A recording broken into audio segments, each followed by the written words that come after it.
Hello and welcome to the Bee Formless Flow Driven CEO. I'm quite excited to have Nirmal Kaur, and I've seriously got your first name wrong. Can you please pronounce it for me?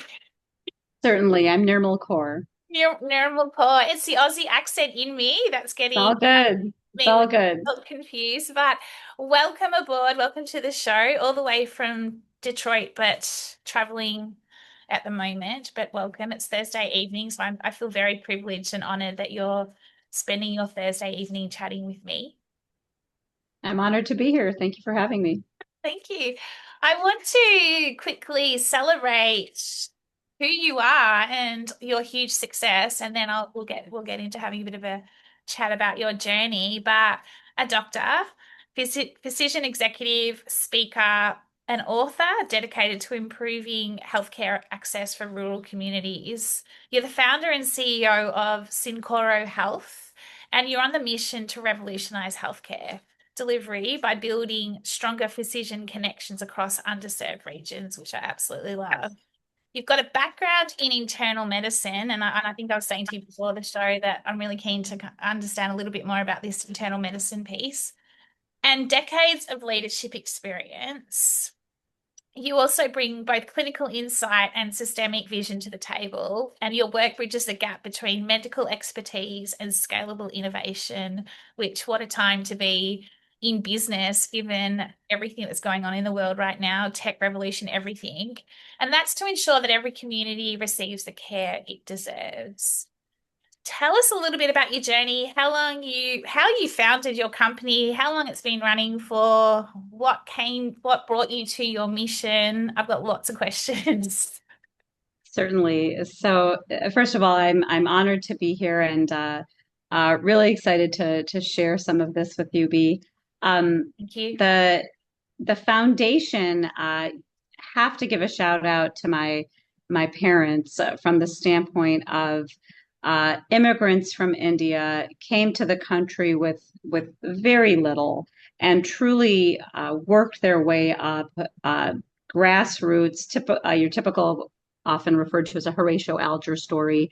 And my father is a PhD in chemical engineering, and I want to say he worked for one or two different companies before he always says, I just couldn't stand it anymore, just working for other people. I just knew I could do something on my own. I always had this, I had that foundation of working at my dad's office every weekend. You know, I'm 9 years old, I'm 10 years old. How cute. Computers are starting out. I'm his typist. I'm whatever. I get the job done. I'm in middle school. And so that was kind of the foundation. And then I decided to choose medicine kind of to do something different. Internal medicine is the field in the United States that kind of encompasses all medical subspecialties outside of surgical or obstetrics and pediatrics, to put it simply. And then within internal medicine, I chose to specialize in gastroenterology. And I knew even then that I wanted to become like a niche level of specialization. I wanted to be the expert on whatever the field was that was kind of the burgeoning aspect of the field. So I happened to train at a large academic center at a time where Crohn's disease and ulcerative colitis therapy was kind of being revolutionized around the mid 2000s, and saw the opportunity for leadership there, and it kind of was in the right place at the right time when a large health system, Henry Ford Health, needed a medical director for this work. And I remember at the time, being given the medical director job when I was, 32 years old, and I remember thinking, Wow. like, "Are you sure? Are you sure you want to give that to me? Like, I'm kind of young, and I did your typical imposter. Like, are Yeah. you sure you're not talking? Was there Yeah. someone else Who you am wanted to I? get? Is Like, this are me? you Yeah. seriously?" And so I was very honored to have that fantastic leadership in those times. And but at the same time, I had this my father.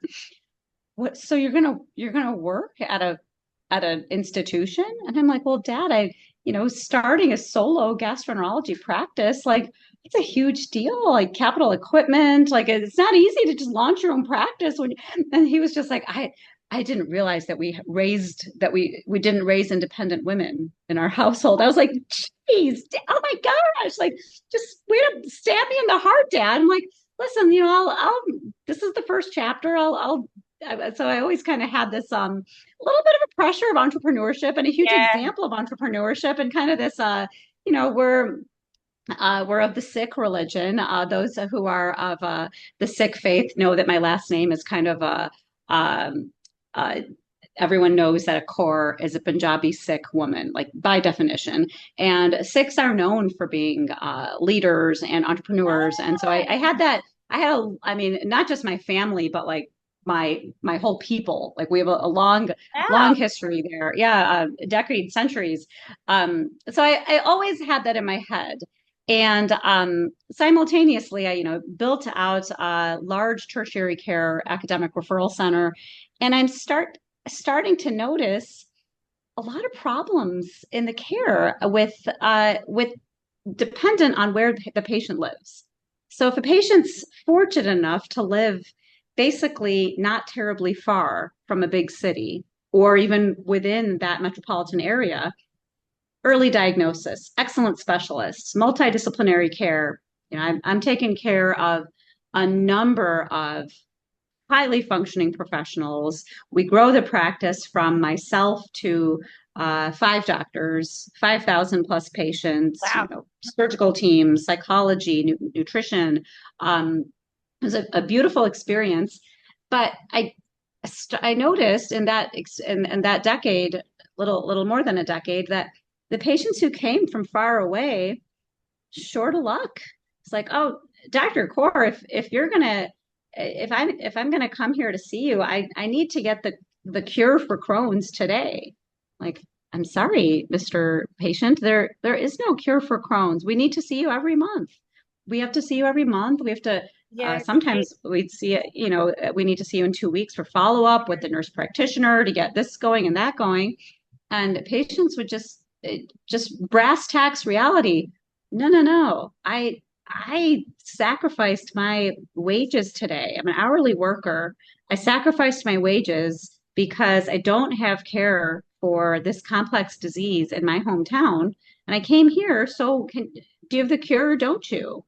And Wow. we're talking about lifelong chronic Yeah. illness that for which there's no cure.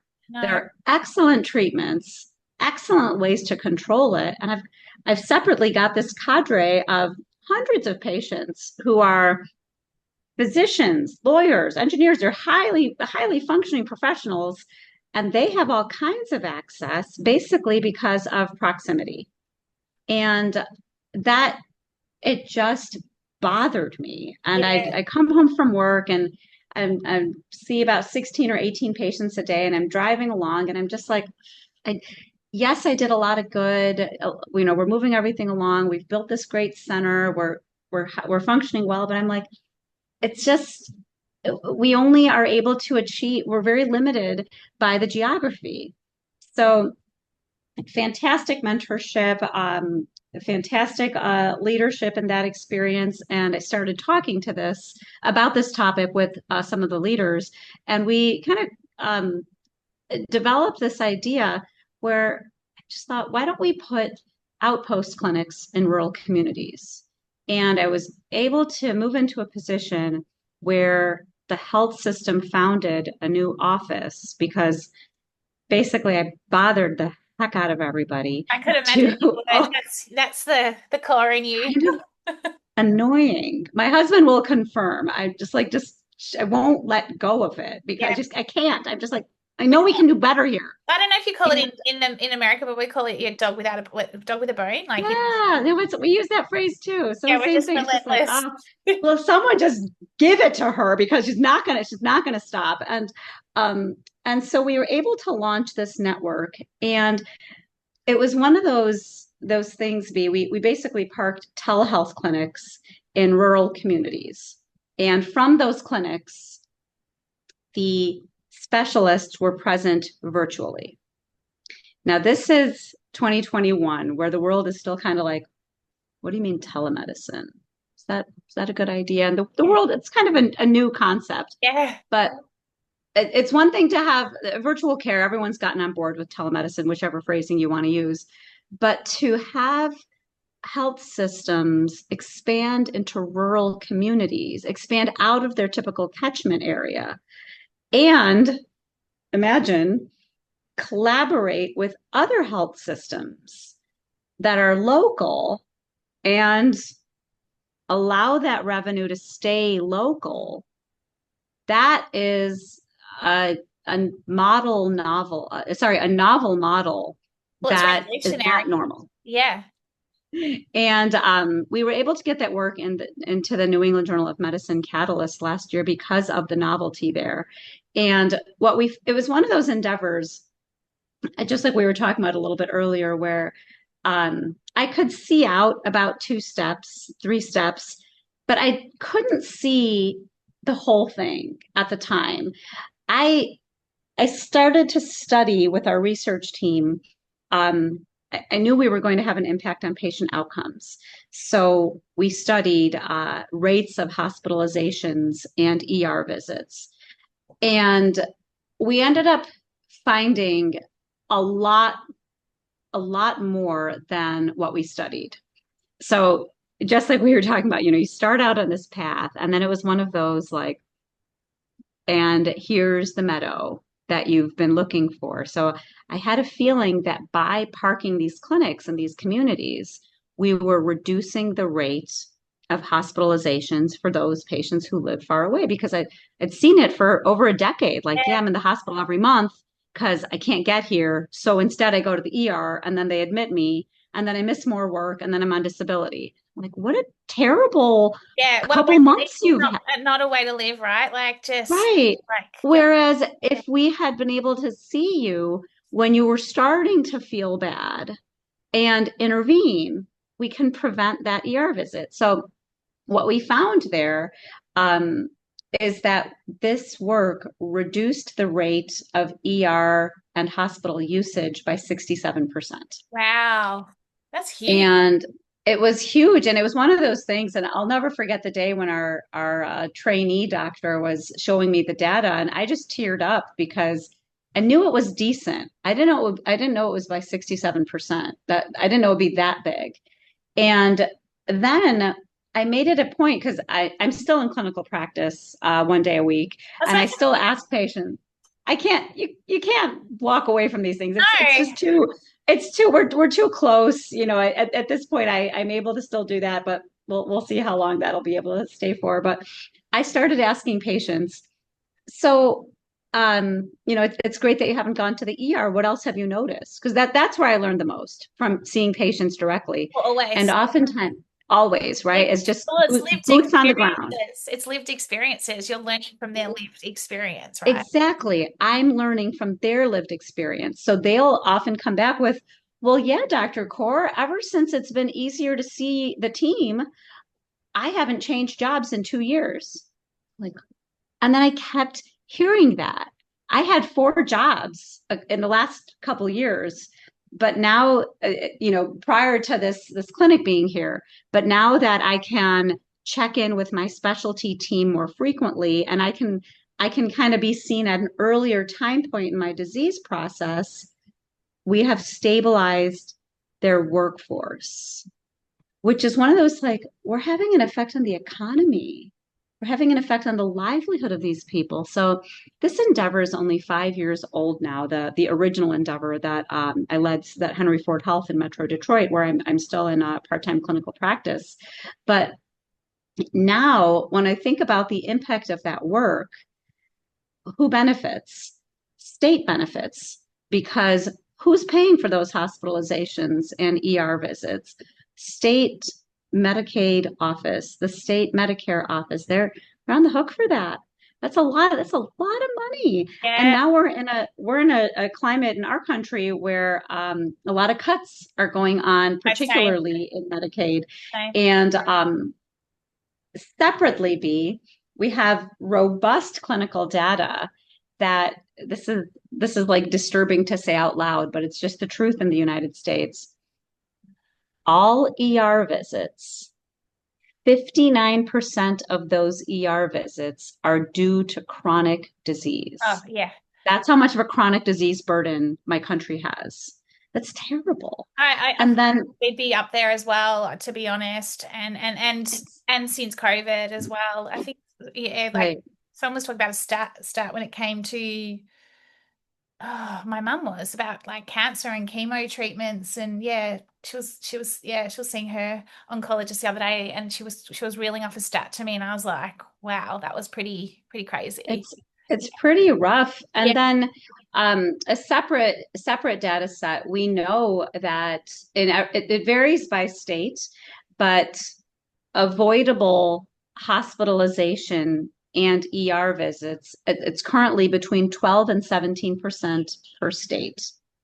So you add that all together, and it's our our state governments, our even our commercial payers are hemorrhaging cash from avoidable hospitalizations and ER visits as a result of poor access to care. So this is one of those things that was just bugging me so much. I didn't know what to do about it. And I just kept telling my husband, poor guy, my husband's he's a clinical cardiologist. I like to say he's a normal doctor. He's not as, I mean, of course, we talk about this all the Cardiologist, time. not sure. He sounds pretty specialized to No, me. he's very specialized, but he's not as profoundly bothered by these things that he has to go and launch a company. He's a full-time clinician, but he hears me out and he's my sounding board for all of this. But I kept telling him, like, I think the whole country needs this type of work. This whole country needs this type of work. I just don't know how to go about it. I don't know how to start a company. I don't know how to go about those things. And so this is how it went. Yeah, because this is the I thing that I have this because I'm like, when are you going to get to how the company started? Because in my mind, I'm like, I want to jump in. I want to jump in. No, so it's all swirling, and I'm reading all this national stuff, and I'm like, how am I going to do Sorry, this? Like, sorry. I can't. Just so I'm clear Yeah, before you tell the story, you're still working for Syncoro Health hasn't started at this point, or it has. The company has started. Okay, so you're doing all of this as the medical director at Henry at Ford. Henry Ford Health. Yeah, because that's what I was trying to get my head around. Okay, cool. Yes, I'm with you. I'm totally yes, with you. yes. Okay. So that was the I like to call it the pilot, but that Yeah, was the experience I had when I was the which trainee. it kind of was, Yeah. and that's the work that's in the New England. And so I don't know how to go about starting a company. I don't know how to do this nationally, and so this is how it goes. I'm just going to my usual office, and I realize I'm walking behind one of our specialists in another field who had done a lot of work to help one of our nurses. So I just stopped her and I said, "Are you Dr. So and so?" She's like, "I am." I'm like, "Oh, you should know that so and so is my nurse. She's doing really great, and we sing your praises all the time because you really helped her out, and she's very happy." And she was just like, "Oh, thanks for stopping me. Aren't you Crohn's and colitis lady?" I'm like, "I am." And then we said hello and we went our separate ways. And then she shot me an email and she just said, I'm so glad you stopped me in the stairwell. We all just come to work and we kind of just go into our own silos and don't interact enough. It's nice of you to share that compliment. And then it was, "Hey, I heard you're doing something interesting with something about rural America. We should talk." Sure. So it's COVID, so we do a Zoom like we're doing now, even though we live 20 minutes from each other.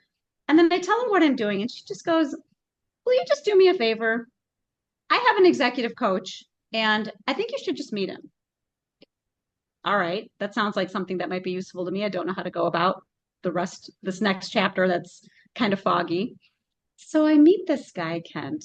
I follow her tip and I meet him. And he is a retired executive, rural healthcare. He's a former CEO at Acadia Health many years ago. Oh And God. now he's about 70 at the time of our meeting. And kind of share with him what I'm doing. And he's just like, "Who are you? And why are we just meeting now? I've been trying to improve rural healthcare my entire career." He's an operational leader who knows how to scale companies, has launched a number of startups, and is basically the avenue by which this all got started. I And got B, goosebumps just then. I mean, I stopped her in a stairwell Yeah, it's because my nurse had been raving. Like it's one of those things where I think, and my husband's not he's not as, he doesn't get as deep and spiritual as I constantly do. I'm probably annoy him like crazy, but that day he just said, I think the universe is kind of giving you a red carpet to just start your own thing. 100%. No, I'm with you. And Like, yeah, it was meant to so happen. It was meant to meant that, to like, happen. and that So comes back to what we were talking about pre-show, that you can't control that. That is not. This is what's going to happen next. It will happen the way it's meant to happen. yes. It, Yes. And now we launched the company. We spent about a year or two amassing, I think, an excellent team, analytics, and now we conduct this type of work for um, either state HHS departments or other health systems, other hospitals. And we're in the process of developing the technology behind this to be able to scale it rather than doing this type of work manually. So I'm optimistic that by the end of the year that should be built out, and and we should be able to have massive impact. wow. So is Kent in the business with you, or is he more? Oh yeah, Kent's my COO. Oh wow. How cool. How cool is that? And so how Yep. quickly from when you met Kent did you then go, all right, let's do this? And like, yes, you're still working part-time with Henry Ford. Like, and what was the moment when you were like, okay, I'm actually going to do this? It, What did it feel like for you to be out to be going, I'm going from this into almost like the unknown, even though been doing this for like 5 years or since however, but yeah. what was that feeling like for you as well? Like you've got, yeah, because you've got your dad in the back of your mind as well going, can't work for someone, Like I can't stand working for who's this daughter of mine who's, yeah, still a yeah, W-2 employee? I didn't realize that's how we roll. No, he's still, my dad's a sarcastic eye roller, like still doing that. Got it. So whatever. He's my dad though, and I know he's just says it because he wants the best and knows my true yeah. potential potentially more than I do. But the truth is that it was, and sometimes still is, gut wrenching and terrifying. It's very safe. It's sometimes nauseating and awful. I mean, I'm just being completely Totally frank agree. with Yeah, you. I was having that. I was saying to you, I was having that moment laying down on my bed last night with my puppy, just going, oh, like just I look mean, up. And he's it's just, tough. and he, And yeah, and I have, there are enough pieces that enough synchronicities that happen that tell me that I'm doing the right thing and that this is what the universe needs Dr. Kaur to do to have the most impact in my professional career. And so thankfully, I'm fortunate enough to get enough of that positive feedback, whether it's through contracts or interest or business growth or whatever it is, scalability, um, the the look in the client's eye when I tell them the impact this can have, whether or not that client becomes a client, or maybe I should say potential client, whether or not that goes to fruition or not, that's enough to tell me like, Nirmal, you got this. You got this. But I'll be completely frank with you here that there are many, many moments where I think to myself, why can't I just be a regular gastroenterologist? Like, what's wrong with me that I have to go to this level and scale this and like, try to impact so many lives. you know, I And I had that. have Do you know I had that exact conversation with myself last week? I was walking with my dog again, and I was just like, why can't I just be like not everybody else, but why do I always have to do or strive for the hardest thing or do something that, is not the road traveled. I'm on the road less traveled. I was having exactly that last week going, It's very hard, but I put in a ton of work into these things, and I probably just need to to just let it be. But I'm used to working 60, 70 hours a week. In order to become a gastroenterologist in the United States, you put in 80 hours a week for 3 years, and then you put in about the same for another 3 years to specialize. Like it's a very intense avenue. So the road that I know is hard work, extremely hard work, and it yeah, just you just keep doing it. So um, I have to shout out to Mind Valley, Vishen Lakiani, which that I believe he's Malaysia based now. I've never met him personally, but it was honestly a social media ad that came up, and I follow his online coaching, which helps me a lot.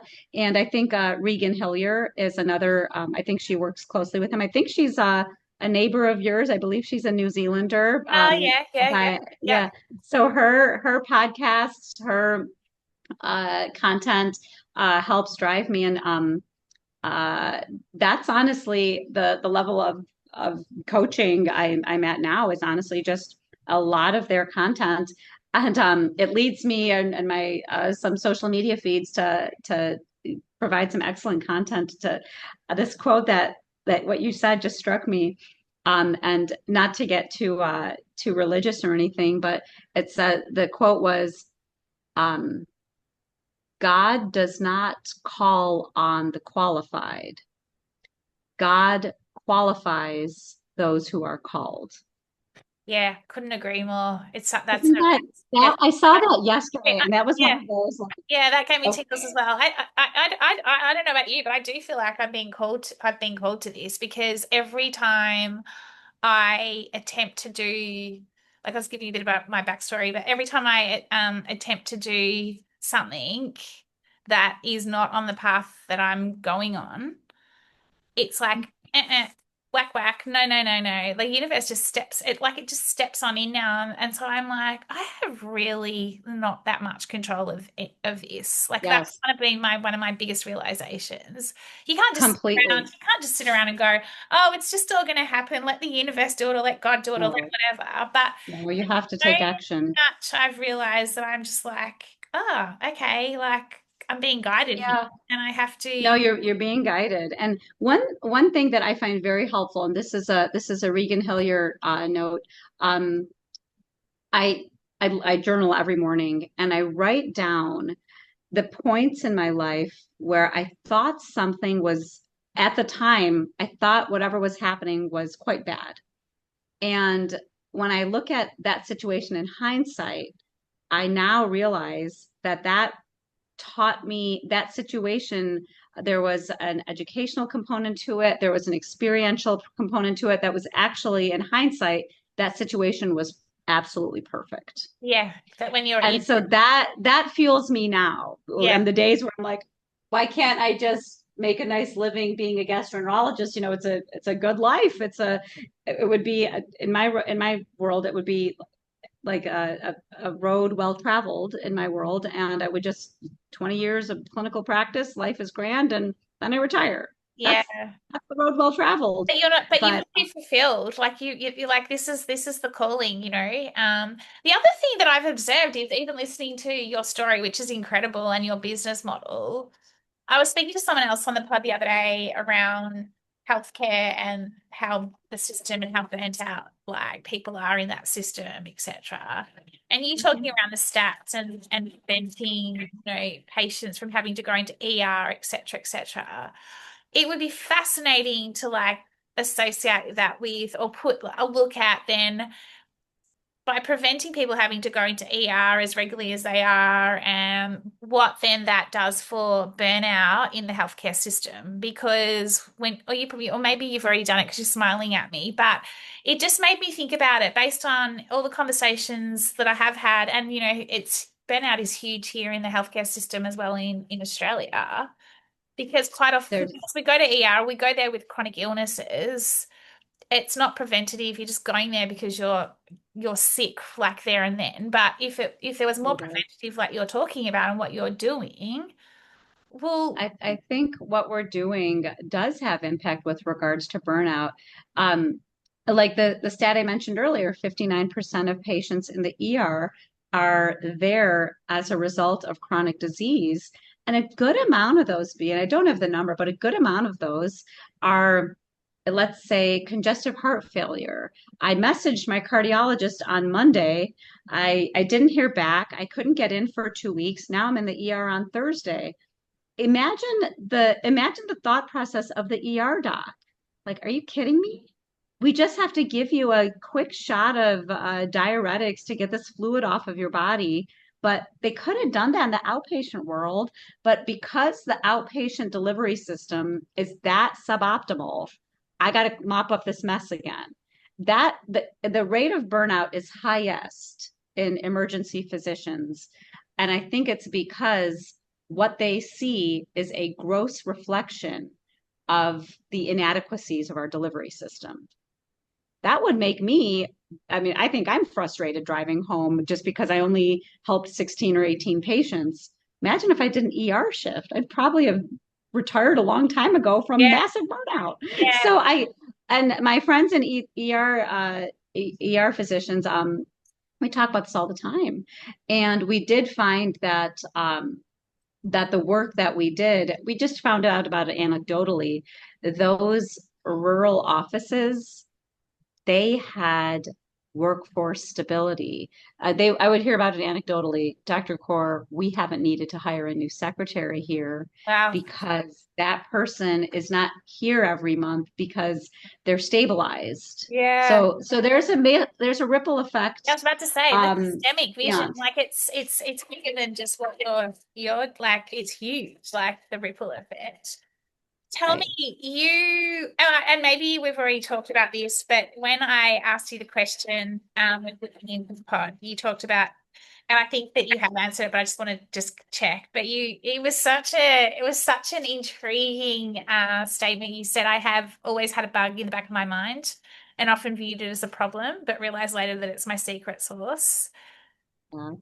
Can you? It's a combination of the entrepreneurship I told you about. And I'm laughing as I say it because I know my middle schoolers and my husband will roll their eyes if and when they watch this. And that's the fact that I'm perpetually annoyed at subpar systems. I mean, I must be a real pain to be around, but I can't stand it when the system doesn't work right. We I all know agree. that I'm and having I'm just it. like, I'm having an experience myself to do with my car, and honestly, these the poor people that I'm dealing with, in complaints. I'm like, how? I How, can't tolerate how is your it. system so disconnected? How are you not I know. talking to I, each other? Can I please come in and fix it? Like, right. this is a business Yes. opportunity for me. Like, I'm just like, Yes. what? Like, yeah, I'm with you. Yes. When it's And subpar, it's it's unacceptable. subpar. And that's when I come home. I mean, every clinic I drive home and I'm just like half of what I did today is put out fires because our delivery system is subpar. And that's awful. Like why don't we work upstream? Why and I don't like mopping up the mess. The cartoon we often use in cardiology is we're so busy mopping up the floor that we didn't turn off the faucet. I'm only in my mid 40s. How can I just continue to mop up the floor? I can kind of see the faucet over there. Why wouldn't I go and turn it off? Why wouldn't I go and do something to slow that mess coming this way? So that's and I apply that to everything, our my family's nutrition, my poor siblings and siblings in law have to hear about all of the things that I think could be optimized all the time. Yeah, me too. It's a bit, it's also, Around. I think it's also a gift. I think it's a gift because not everyone, it's a visionary and again, this might come back to the calling piece, right? Because you can see, like you're the visionary, you can see it, but you can then also see a way to optimize it. And quite often you'll have, I've seen this, you've probably seen it yourself, like no doubt, but you see visionaries But then they Yeah. stop at that visionary, and then it's like, but hang on, how is that being executed, or how is that being systematized? Whereas what you're Yeah. talking about here is I'm exactly the same. I see it, then I'm like, okay, I'm going to work through it. Like it's almost like unraveling, or then going, how do I solve this complex problem? And so then my brain goes from up here into like just put like, do you know what I mean? And that's exactly what we're Yes. talking about. 100%. And then the challenge, and I think you and I are similar like this, the challenge is knowing when uh, to take the brick off the accelerator and just let the universe Do do it. what it has to do. Yeah. Um, you know, I didn't know my stopping my colleague in the stairwell a, would lead to a company, but it was kind of a method of formation. But that's probably a 4 month time frame between my talking to her and meeting Kent. Like that was not a quick thing. So having the patience, I'm trying to be less annoyed about fixing every little system because I do feel sufficiently fulfilled that what I'm doing now is sufficiently impactful that I feel good about what I'm doing. So I don't feel the need to fix all the systems because No. then probably gonna make everybody really annoyed around me. And having a a middle schooler, my daughter's turning 14 next month. Cute. That's a great way to Keep you in it's a check. good lesson for me to teach me to back off. Oh yeah. Yeah. I'm Which going. I kind of could use that lesson. So it's Yeah, no, it's good. I think you learn a lot from them. I've got two 14-year-old nieces actually, and they teach me a lot. yes. They teach me a They're lot. I'm like, whoa, and very educational. yeah, and the sass at times. I'm like, Oh, okay, yes. okay. I Right. had a question for you, and oh, quickly, the name Syncoro Health. How did you come up with the name? Oh, I'm so glad you asked me this.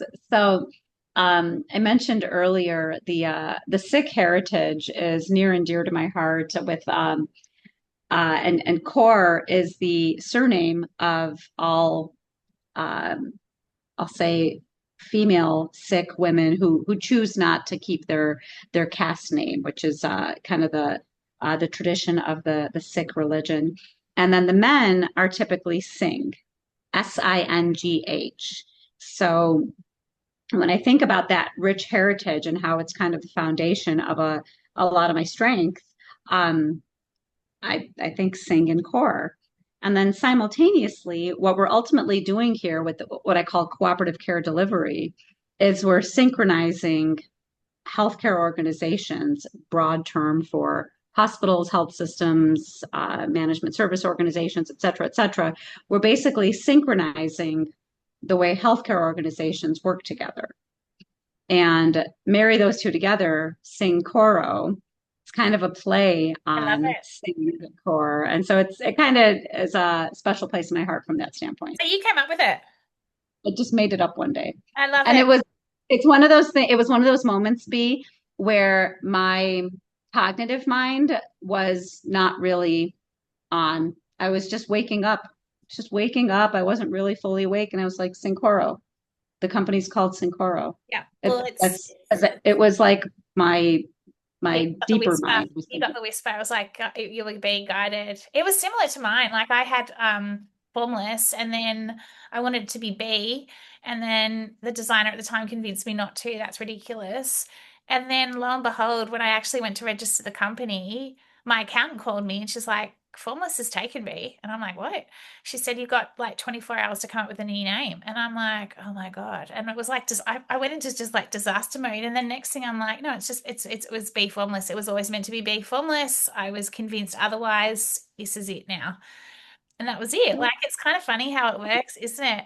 I've got one last question for you because I'm super yeah, conscious that it's evening and, you need to have some chill time. But what is your hope? What's your biggest hope for your business and I guess for the future of healthcare? I want to see a dramatic reduction in the amount of emergency care that's due to chronic disease. I'm not going to put a number on it because I think then that would get too specific. I want to see a dramatic reduction there. I want to see the same Commonwealth Fund that cites 12 to 17% of all hospitalizations and ER visits as avoidable. I want to see that number down. I want to retire when that number is well below 10%. I think those are the things that will um, make me feel impactful. And maybe that's too specific of an outcome, but I want to have uh, as much impact as I can possibly have in my God willing 20, 30-year career left, whatever it is. Just want to be able to improve systems so that we're less reactive and more proactive. Love it. I know we can do better. Yeah, love it.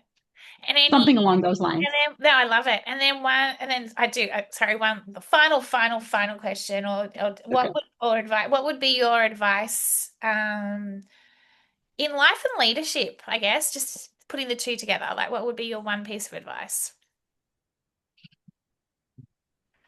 Walk the dance well.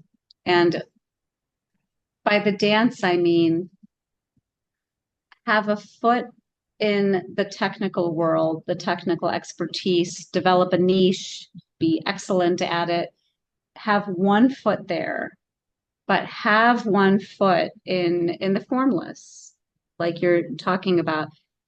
Don't get completely embedded in the mentation of it all. Allow there to be a formless force also at play. I'm not saying I'm great at this at this point. I work at it, but Yeah. allow for that. I think it's Eckhart Tolle who calls it the dance. Yeah. Allow for the dance.